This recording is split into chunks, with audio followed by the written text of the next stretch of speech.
Y me da mucho gusto también comunicarles que vamos a iniciar una nueva serie de carácter escatológico, de carácter profético.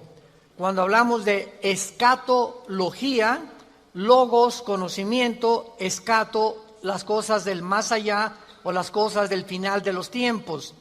Entonces la escatología es la rama de la teología que trata con las cosas de los últimos tiempos, o sea, las profecías de los últimos tiempos.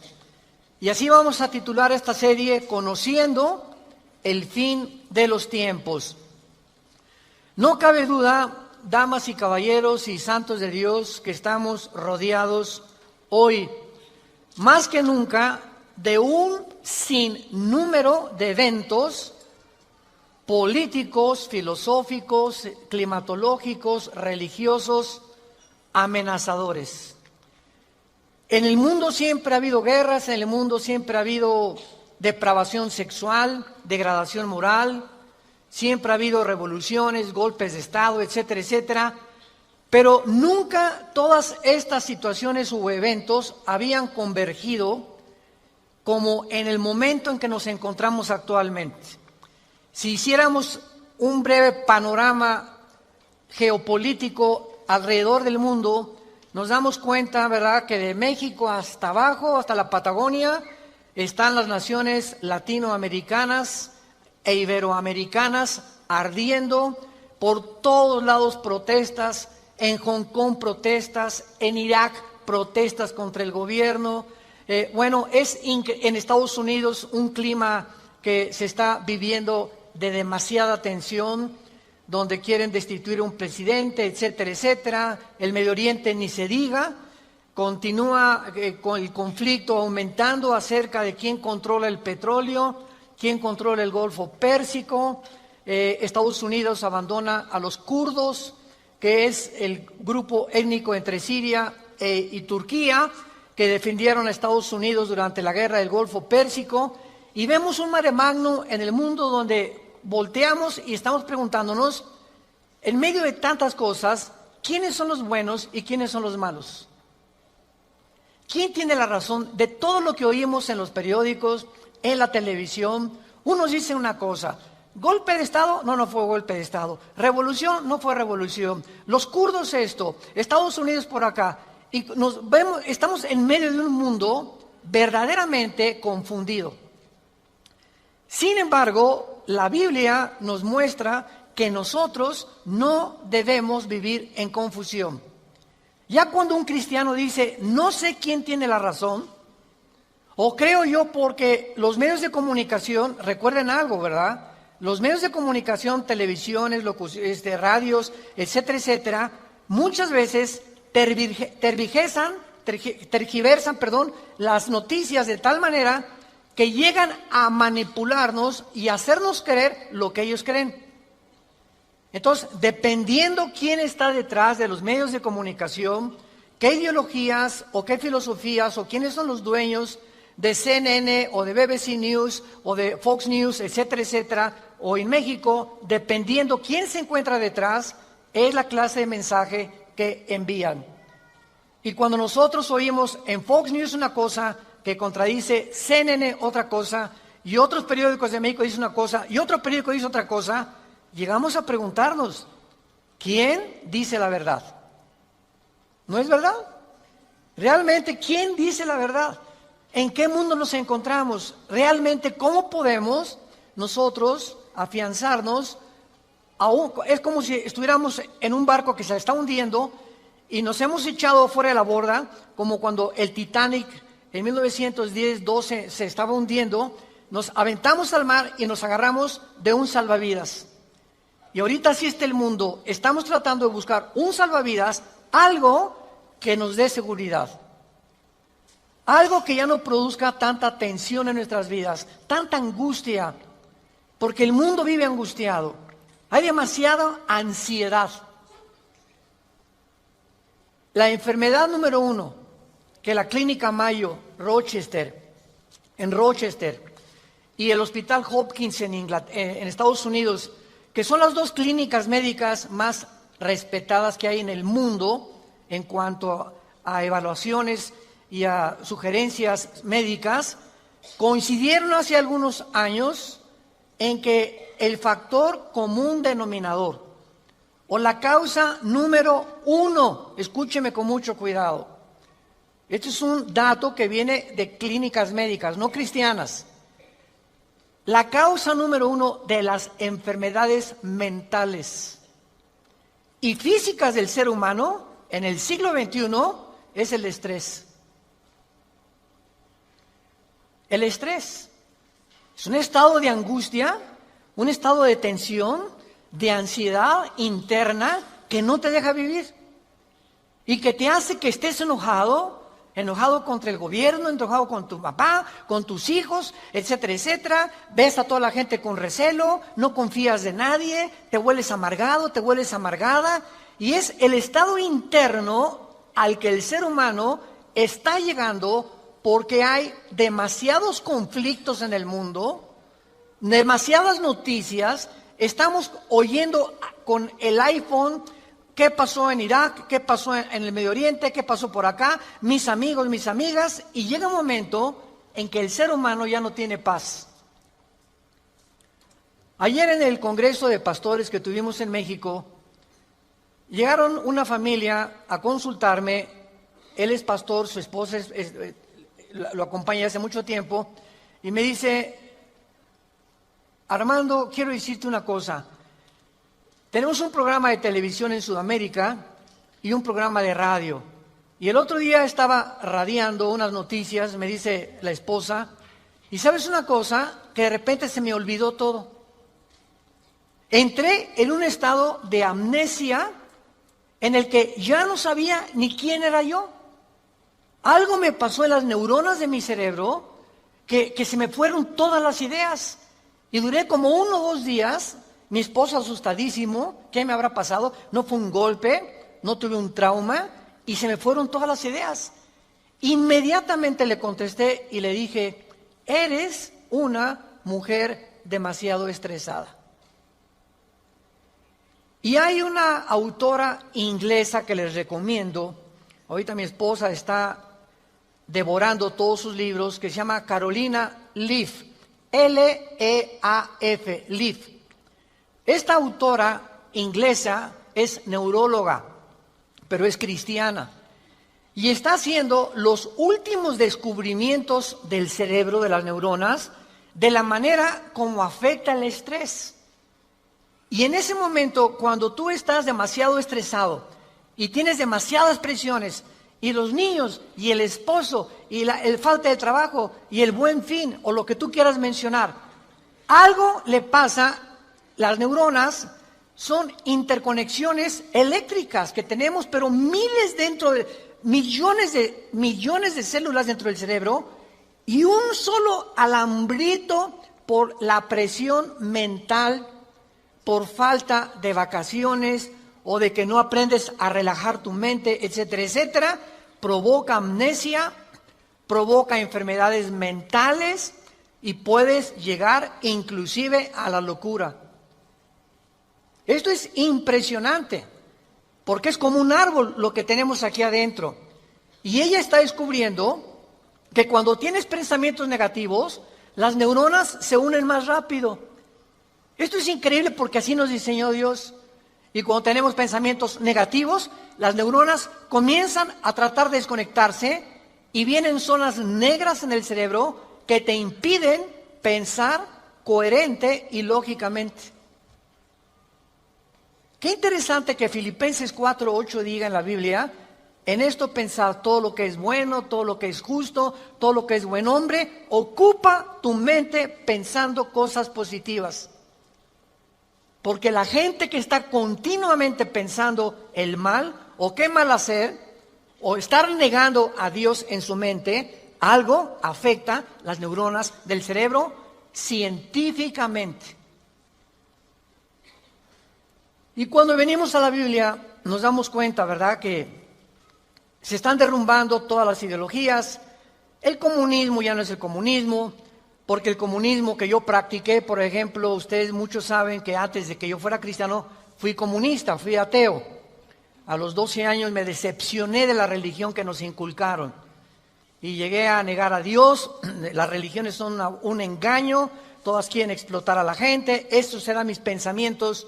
Tenía el Che Guevara arriba de mi cuarto con un póster inmenso de él, y Marx y Engels y Lenin, etcétera, etcétera. Y para mí ese era mi mundo y era lo que yo creía era la respuesta, un sistema ideológico para poder cambiar la sociedad. Sin embargo, cuando descubrí, ¿verdad?, que este sistema era completamente contradictorio, como se demostró en 1990, que cayó el comunismo en Europa, cuando Mikhail Gorbachev confesó que era una ideología.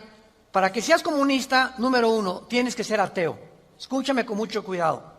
Número 2, tienes que ser darwiniano. O sea, tienes que creer que al morir no hay nada. Que vas a la tierra y que no hay Dios y ahí acabó. No hay otra vida, no hay mundo espiritual, no hay ninguna otra dimensión. Número 3, tienes que ser humanista, no humanitario, humanista. O sea, tienes que creer que el hombre tiene las respuestas para sus problemas. Ese es el humanismo. Cuando creemos que nosotros podemos resolver la pobreza, las injusticias, etcétera, etcétera.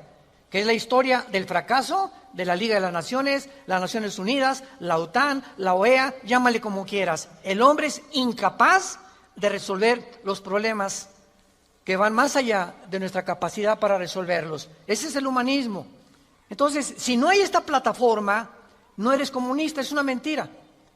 Y ahora los últimos comunistas o los últimos demócratas o los últimos que han tratado de implementar diferentes sistemas de pensamiento, se dan cuenta que están ya mezclando una ideología, comunismo con democracia, con capitalismo, porque no ha funcionado. Porque es la confusión a la que hemos llegado. Y como dijo Don Teofilito en México, ni lo podremos alcanzar jamás. Porque no hay ningún sistema de gobierno perfecto.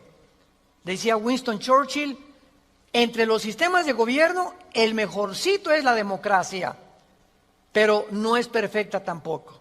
¿Por qué? Porque somos seres humanos que necesitamos a Dios. Necesitamos a Dios. Necesitamos una guía, necesitamos un manual, necesitamos una luz. Y por eso el mundo está perdido completamente.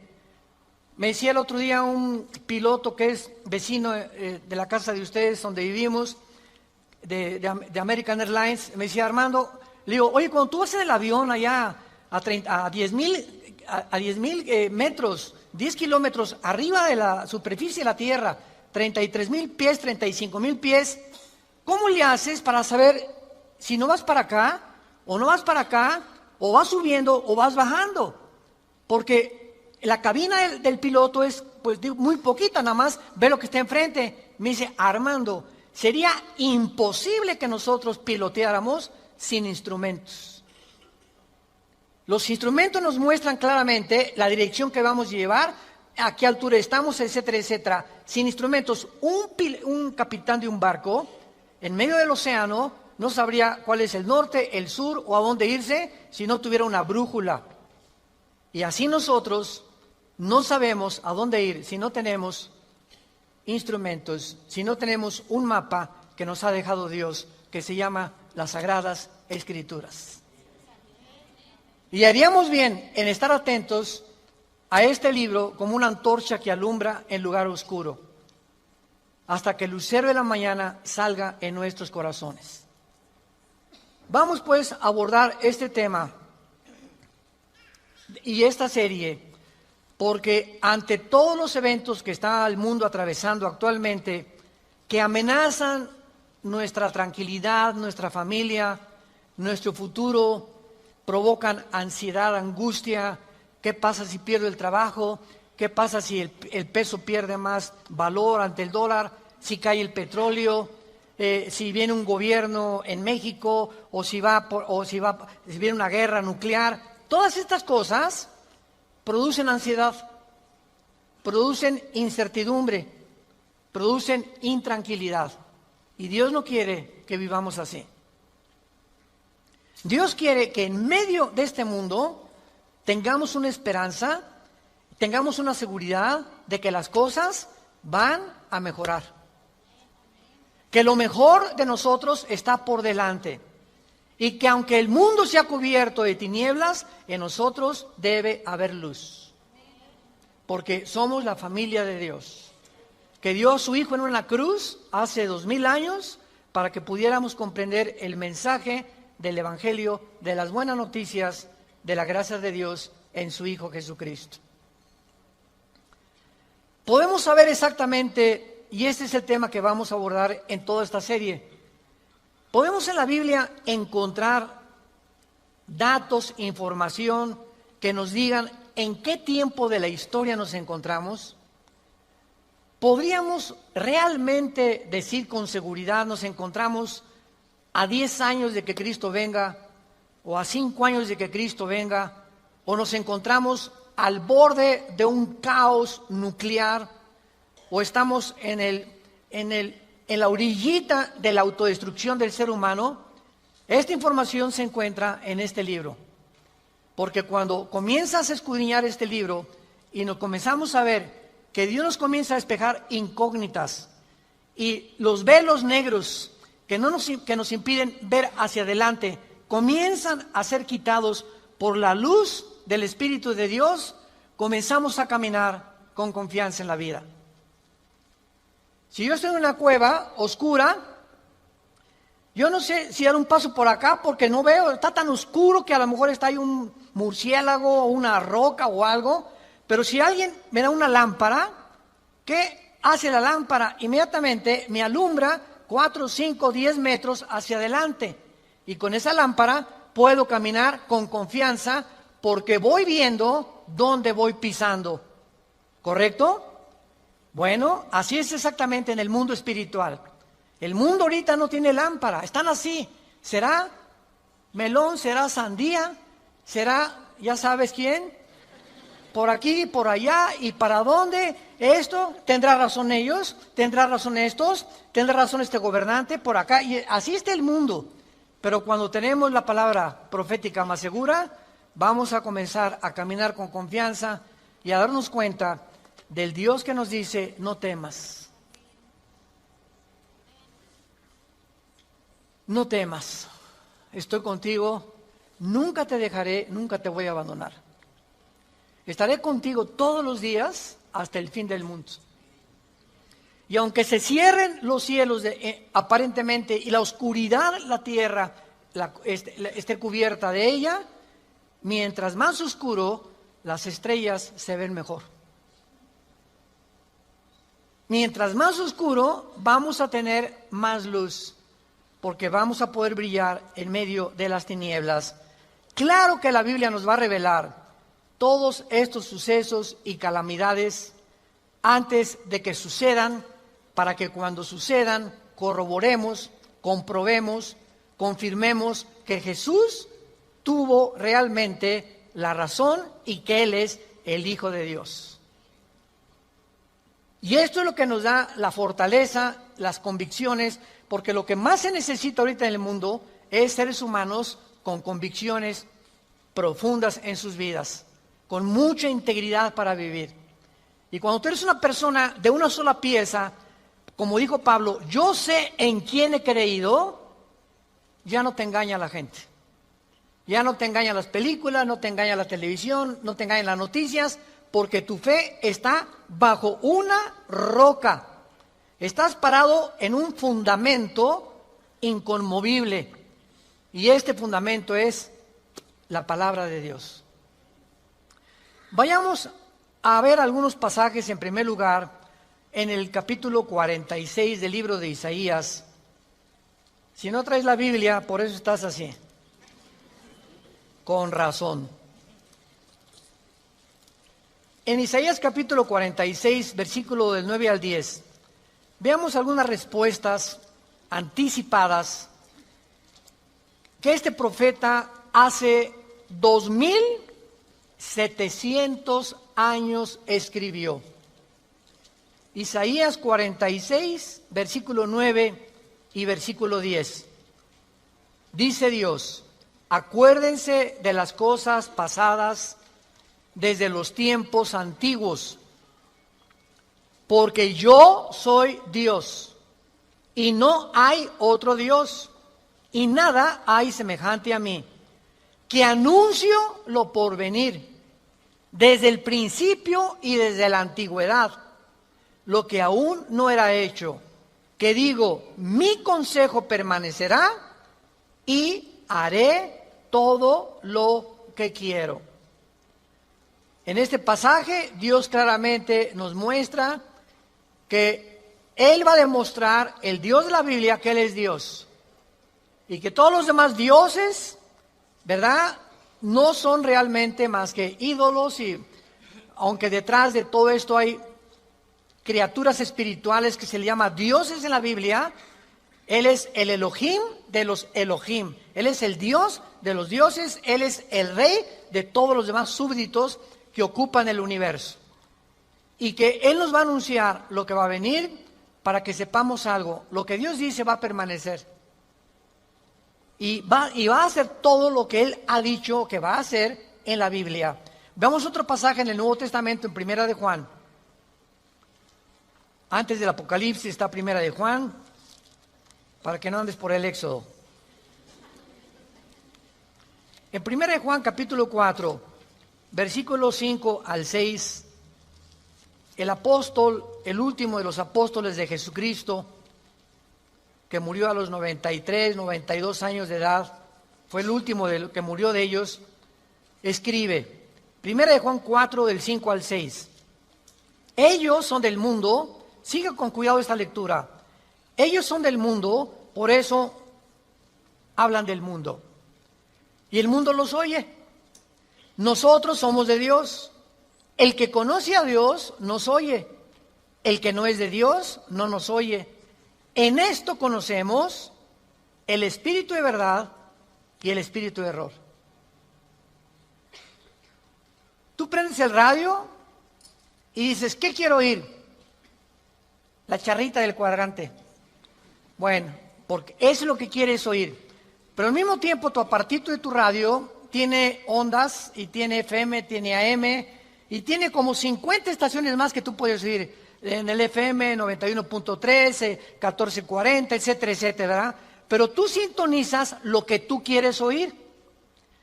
El mundo espiritual que nos rodea, ahorita aquí cerca de nosotros, todas estas ondas radiales y de video y de televisión están pasando junto a nosotros, pero ese aparatito las capta, son invisibles.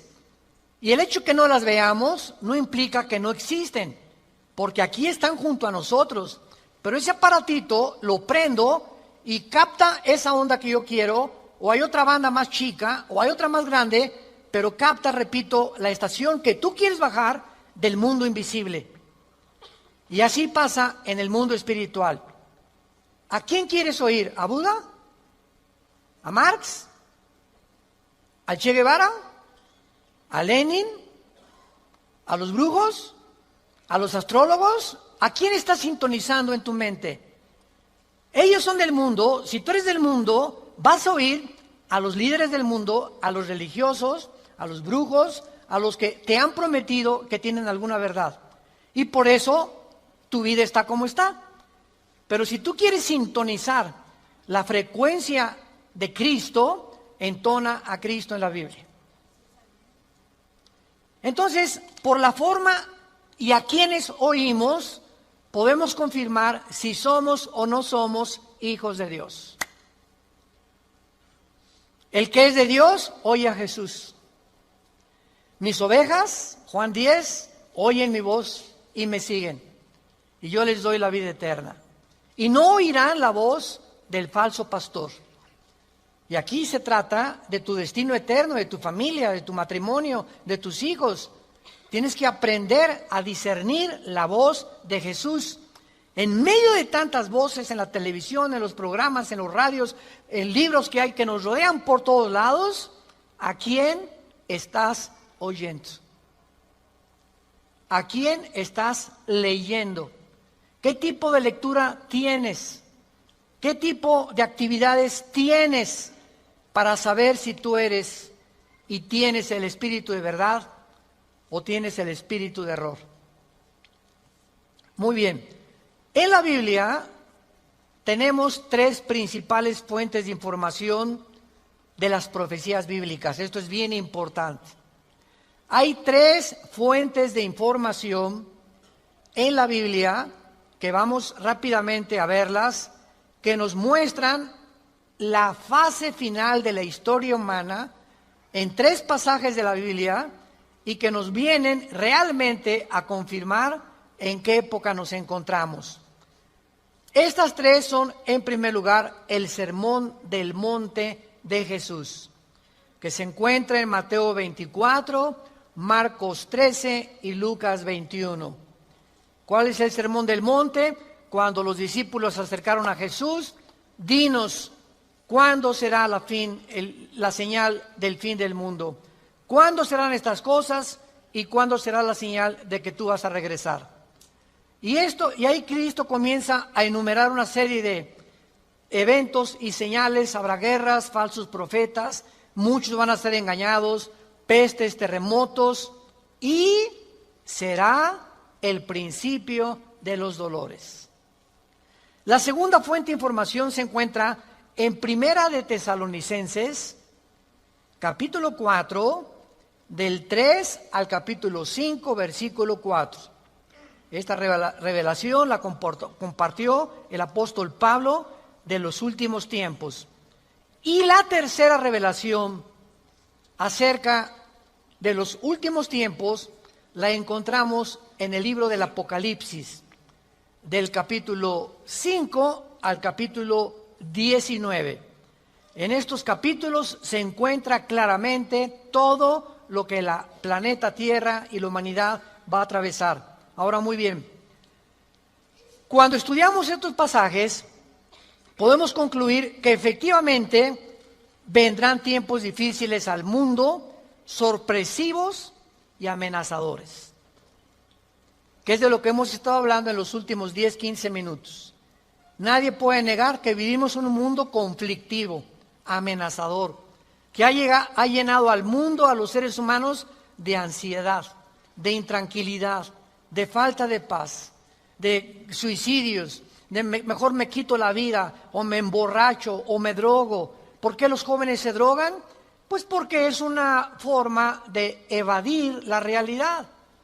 La realidad para muchos jóvenes es tan negro y tan negro lo que se ve en el mundo que ya no quieren o no creen que pueden atravesar esa cortina oscura, no creen que hay una luz detrás y se enfrentan a un mundo que parece que se los está comiendo, tragando, y prefieren salir de este mundo. Los que se drogan, ¿por qué se drogan? Los que se emborrachan, ¿por qué se emborrachan? Porque la realidad es tan cruda que no la quieren enfrentar en sus 5 sentidos. Entonces, detrás de cada persona drogadicta, alcohólica, etcétera, etcétera, se encuentra un conflicto interno espiritual. Porque como en el área forense, cuando tú estudias, yo recuerdo que hubo una época en mi vida que comencé a estudiar criminología, dactiloscopía y balística. Quería ser detective, imagínense. Siempre me ha gustado la investigación. Y me dio unos meses por meterme y compré libros, etcétera, etcétera. Y siempre cuando en esa área te involucras, los detectives o los investigadores siempre están buscando el motivo por el cual alguien le quitó la vida a la otra persona. Porque siempre hay un motivo del que cometió fraude. El motivo de por qué mató a su mamá. El motivo por qué abandonó a su esposa. Siempre detrás de cada acción hay un motivo. Y cuando descubrimos el motivo, nos ayuda a poder tener una pieza del rompecabezas más clara para poder averiguar o decidir quién fue el asesino o quién fue el ladrón o quién se encuentra detrás de eso. Y cuando nosotros vemos esto, ¿verdad?, que el motivo por el cual la gente hace lo que hace en el mundo, nos damos cuenta que el mundo está espiritualmente muriéndose. Y nosotros tenemos la medicina. Qué triste que tengas compañeros en tu escuela que estén tan confundidos, que no les has hablado jamás de Cristo, que tengas amigos que haces negocios con ellos, que tengas un taller de carpintería, de plomería, o eres mecánico o abogado en tu bufete o un médico, y la gente a tu alrededor, vemos a la gente, caras vemos y están llorando por dentro, están deshechos por dentro. Que si esa hermanita, la enfermera que diga, ay hermanita doctora, ¿cómo está? Muy buenos días, ¿verdad? Y te encierras con ella y te pones enfrente de ella, te puedo olvidar, se quitan esa máscara que están usando y caen en una expresión de llanto, de angustia que están escondiendo, poniéndose una máscara de aparente felicidad. Y así las muy amenazadores, sorpresivos. Y aunque nosotros los cristianos no querramos ver, ni vamos a estar, esto está garantizado, nosotros no nos vamos a encontrar en los acontecimientos del libro del Apocalipsis. La iglesia no va a encontrarse en los acontecimientos de 1 Tesalonicenses 4, ni tampoco en el Sermón del Monte, más que en lo que les voy a mostrar ahorita. Y no vamos a ver nosotros el Armagedón. Creo que no vamos a conocer tampoco al anticristo, pero hay algo que vamos a atravesar para que nos vayamos preparando y para que entendamos que para poder enfrentar lo que se viene se necesita carácter. Carácter. ¿Qué es el carácter? Es la formación interna que el Espíritu Santo nos quiere dar, donde estableces fundamentos y convicciones inconmovibles en tu vida. He decidido hacer esto, lo haces. Puntualidad, responsabilidad. Una persona, un cristiano irresponsable, tiene mucho que trabajar con su carácter. Un cristiano que siempre llega tarde a todos lados, tiene que trabajar mucho con su carácter.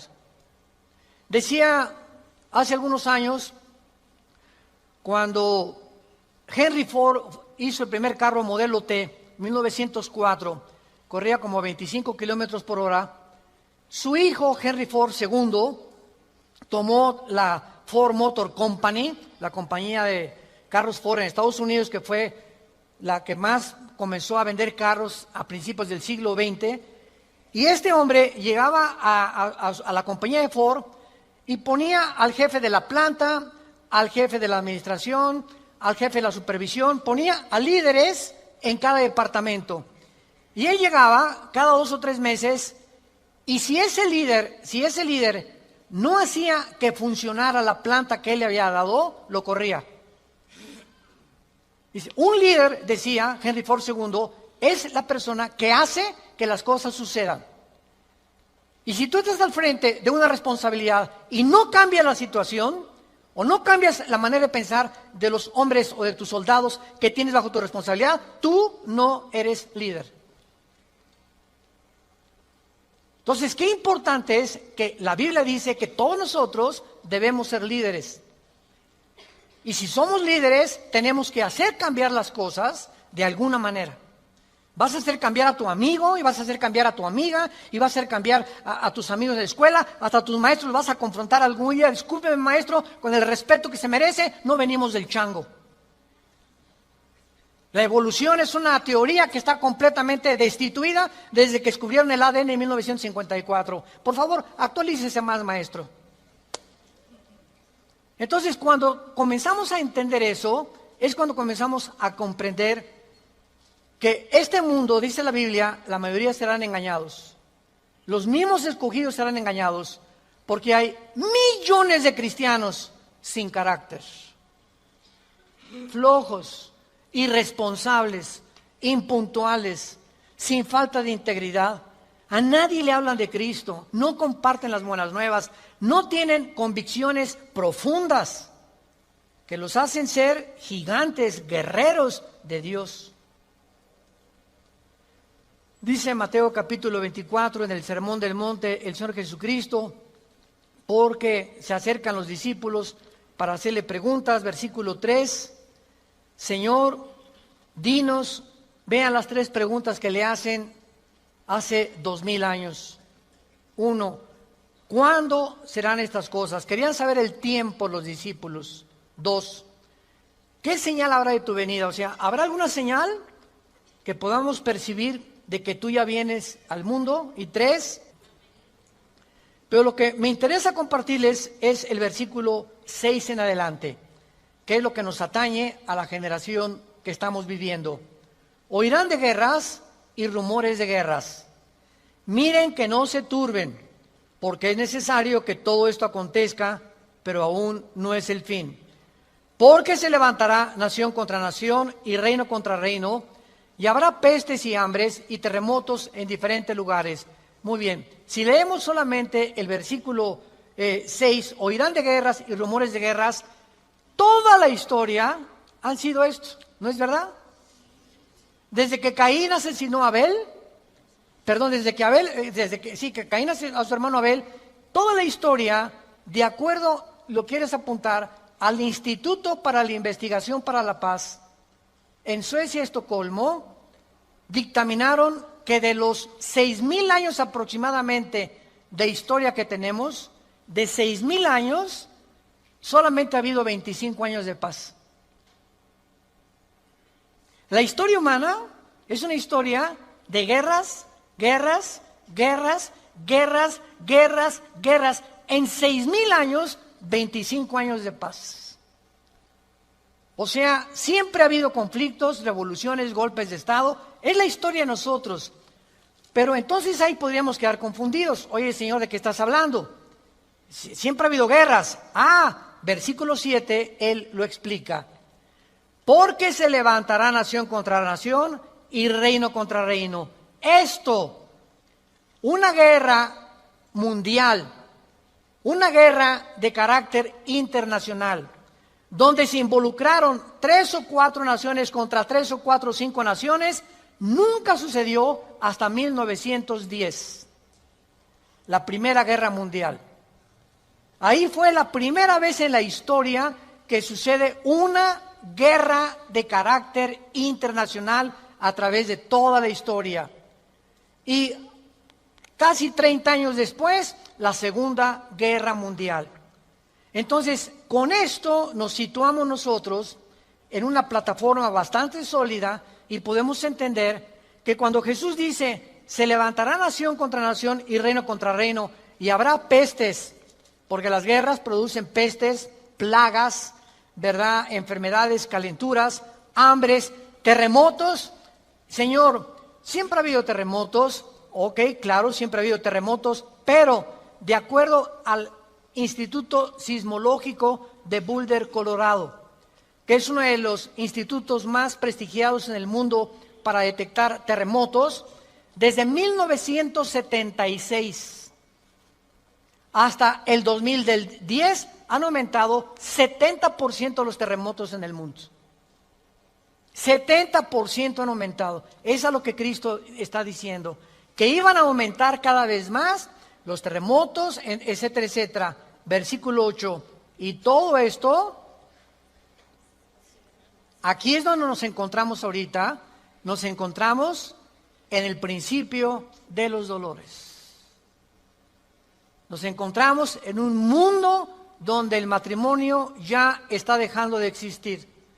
En un mundo donde el ser humano está contagiado e infectado filosófica, religiosa, política, económicamente. Unos voltean por acá, ¿dónde estará la solución? Voltean a sus ídolos, otros consultan muertos, otros consultan espíritus, otros etcétera, etcétera. Es impresionante a donde el mundo se encuentra actualmente. Impresionante. Y esto es precisamente lo que Jesucristo nos quería decir para que estemos preparados. Ahora muy bien, después de estos principios de dolores, nos vamos. Adiós, mundo cruel. Adiós, mi perro fido, adiós, adiós, mundo cruel. Ya nunca te veré.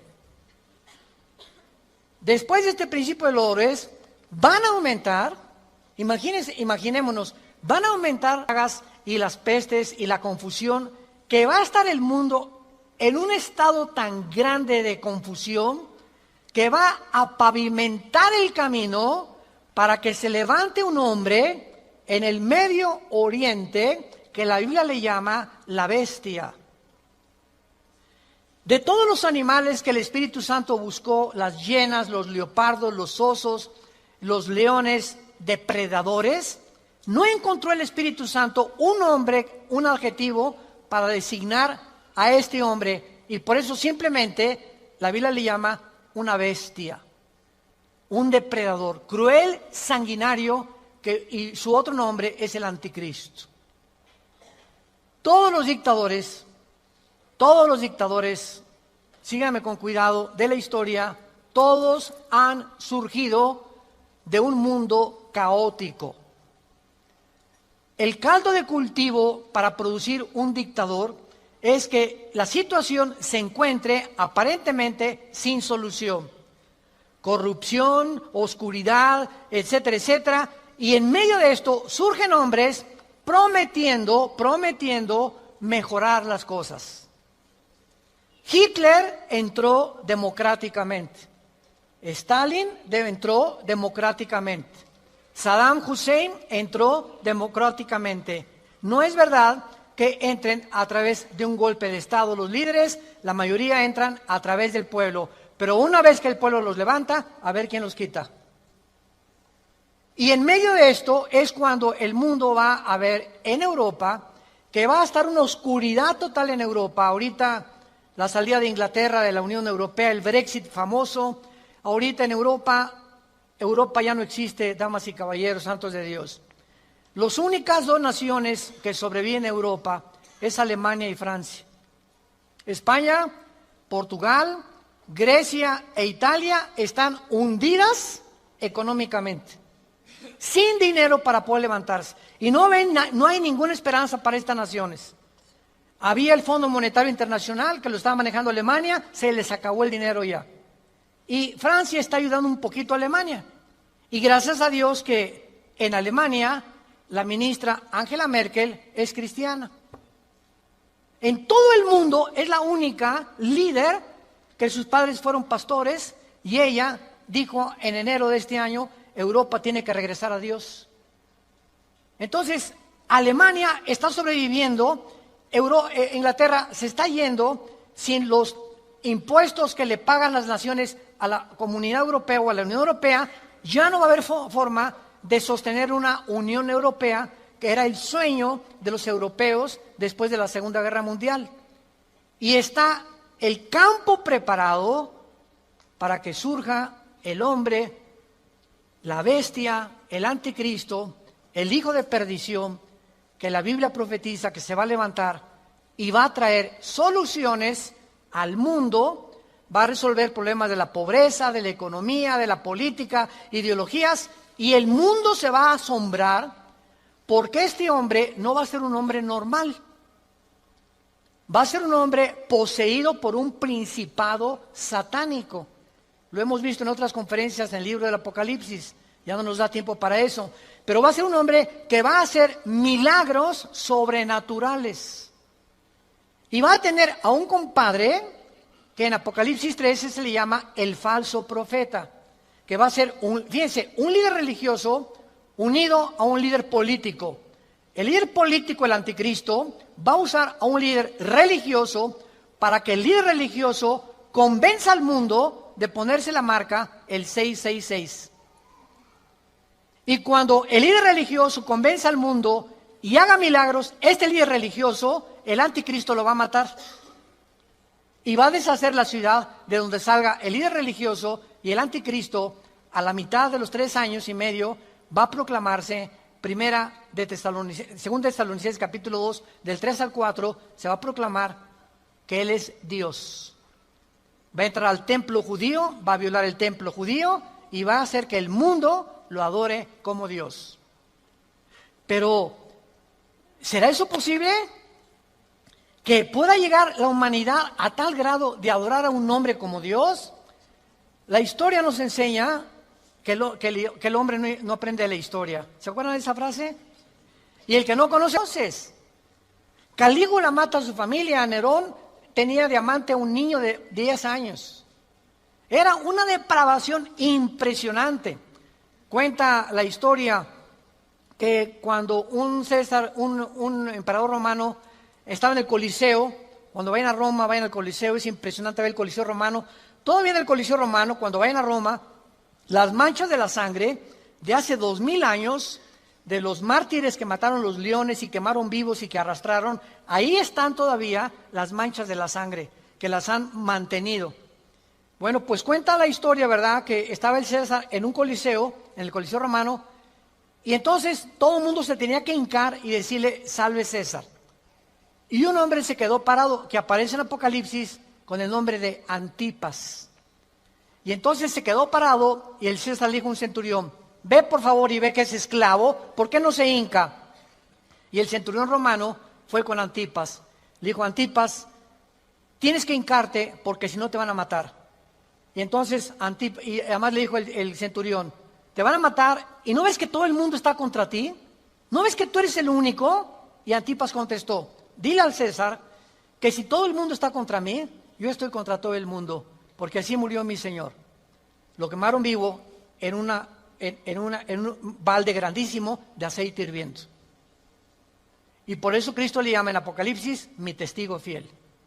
Va a llegar un momento, santos de Dios, en que el mundo va a estar contra nosotros y ahí se van a denotar tus convicciones. Y si tus amigos están contra ti y tu familia está contra ti y el mundo está contra ti, nosotros estamos en contra de ellos.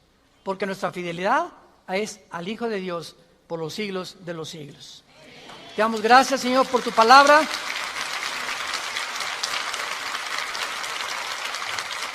Bendito sea el nombre del Hijo de Dios, que nos ha hecho renacer su Padre para una esperanza viva por medio de su resurrección de entre los muertos, para que tengamos una esperanza que no puede morir en nuestro corazón y permanezcamos fieles a esta esperanza a la que todos hemos sido llamados. Al gran pastor de las ovejas, nuestro Señor Jesús, es nuestra lealtad, es nuestro amor, es nuestro corazón, porque Él fue el que dio su vida en nuestro lugar. A ti, Jesús, te damos gracias por vivir de entre nosotros y saber que más pronto de lo que nos imaginamos, vienes por tu iglesia. Vienes por aquellos que han sido fieles hasta la muerte, que han mantenido firmes sus convicciones en medio de un mundo confundido, donde estos hijos e hijas tuyas han permanecido inconmovibles en la fe, aferrados a la roca, a la palabra de vida, que es la que nos ha dado la vida eterna. Te damos gracias, Señor, porque sigues llamando al mundo al arrepentimiento, a que se vuelvan a ti. No somos dioses, somos seres humanos, agentes morales, débiles, vulnerables, irresponsables de todas nuestras acciones, pensamientos y palabras. Y daremos cuenta algún día, después de nuestra muerte, de todo lo que hicimos mientras estábamos en este cuerpo que es temporal. Un cuerpo sujeto a la corrupción, pero dentro de nosotros el alma y el espíritu vivirá eternamente. Si tú esta mañana quieres invitar a Cristo y aún no estás seguro de que tienes la vida eterna o segura, dile simplemente estas palabras: Señor, te pido perdón por mis pecados. Creo que en esa cruz pagaste por ellos con tu sangre y que a los 3 días resucitaste de los muertos. Y porque creo que vivo, te pido en este instante, Señor Jesús, que entres a mi vida como mi Señor y mi Salvador. Tendré el poder ahora, de la corta vida que me queda, vivirla para ti, conocerte, adorarte y morir en paz, al saber que mis pecados han sido perdonados y que me has amado hasta la muerte. Oramos en tu nombre, bendito Jesús. Amén.